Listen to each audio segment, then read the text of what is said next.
話說前年高柏嘅演出場地開幕嘅時候，一開始地址係寫大埔海英路嘅，唔少人都覺得困惑。有啲去應援嘅 fans 去到大埔墟站想截的士嘅時候，先至發現高柏原來喺吐露港嘅另一邊嘅喎，連飛的都要成500幾蚊啊！高柏嘅所在位置正式嚟講係叫14鄉嘅，地理上係西貢嘅北部啦，行政上就係大埔區管轄嘅。普遍又被認為係馬鞍山嘅延伸喎。巴士路線嘅號碼又係用沙田同馬鞍山嘅8字頭，點解會咁亂嘅呢？因為14鄉嘅古代主要係以水路往返大埔，關係比較密切，所以行政上就屬於大埔啦。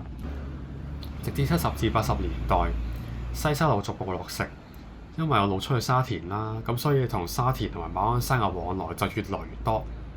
後來去大埔嘅渡輪亦都取消咗啦。人口少嘅時候都不成問題，不過隨住城市化範圍不停擴張，啲新屋苑越起越入，終於就嚟到呢個灰色地帶啦。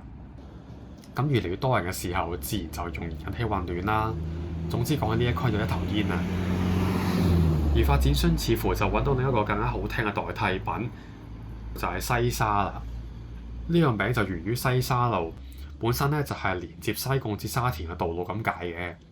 所以本身其實唔係地名嚟嘅，可能因為西沙好聽過14鄉啦，話晒一個咁偏遠嘅屋苑，地名仲有個鄉字咧，真係感覺太過遙遠啦。近城巴嘅581號線亦都係將目的地名由14鄉改做西沙啊。